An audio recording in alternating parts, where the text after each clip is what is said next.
19 Iranian state-run TV and radio stations have been taken off air in the EU. The decision by a leading European satellite provider comes as European officials impose new sanctions against Tehran. The measures targeting Iran's banking sector and energy trade are aimed at making it curb its nuclear program. Well, let's discuss this with political analyst Chris Bambery.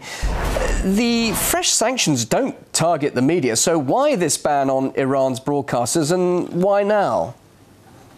Well, I think if you don't have to be a conspiracy theorist to think that by banning Iranian media, 19 TV and radio stations from access to Europe, it does look like a further step towards military intervention against Iran, given it happens on the same day that the EU imposes further sanctions on Iran, and against the background of a continuing military build-up by America with its British and French allies in the Persian Gulf, and these siren calls from Tel Aviv for American action against Iran.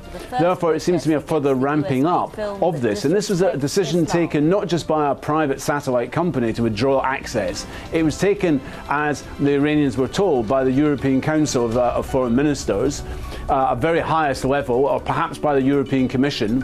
Unelected bodies, by the way. There's no way of overturning this decision. The European Parliament has got no powers to do that, and therefore it seems to be a very significant attack on freedom of speech. What they're trying to do is snuff out an alternative view of Iran being offered to people in Europe, as opposed to the view we're force-fed, which is of some kind of terror state, which is out of control and a danger.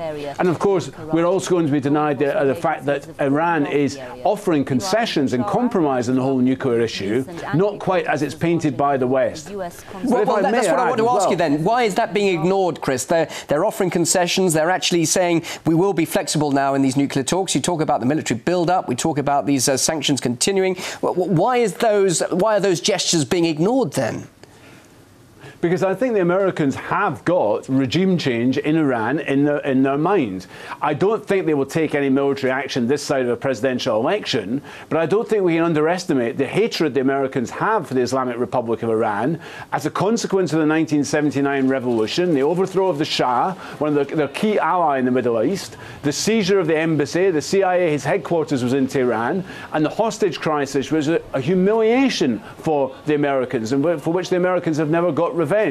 So I think you can't underestimate the determination of the Americans to get revenge on Iran, and there is this build-up, constant build-up going ahead in the Persian Gulf. It's an accident waiting to be happening. But if I may add, in terms... Yeah, sorry, I just want to ask, wouldn't they want the impetus of that regime change come from within the country? And yet we've seen anti-American and pro-nuclear rallies in Iran lately. Experts say even the traditionally pro-Western middle class is turning against Washington. So in some respects, this is where we could see it all backfiring, couldn't we? I think it's because the West, of course, as usual, don't look into their own history and look at how Iranians see the West. They remember that in 1953 there was a coup orchestrated by the British to overthrow a democratically elected government in Iran of Dr. Mossadegh, which had the temerity to nationalise the Anglo-American oil companies in that country. They remember the Shah of Iran was installed by the British and Americans. They remember the torture and the repression under the Shah, which is backed up by the British and Americans. They remember that the Shah was encouraged to have a nuclear program by the British and Americans. It was okay under the Shah, but not now.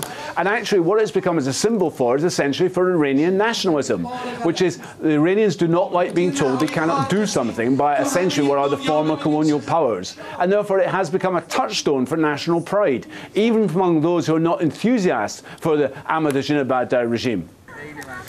Political analyst Chris Bambery joining me live there in London. Thanks very much for your time. Thank you.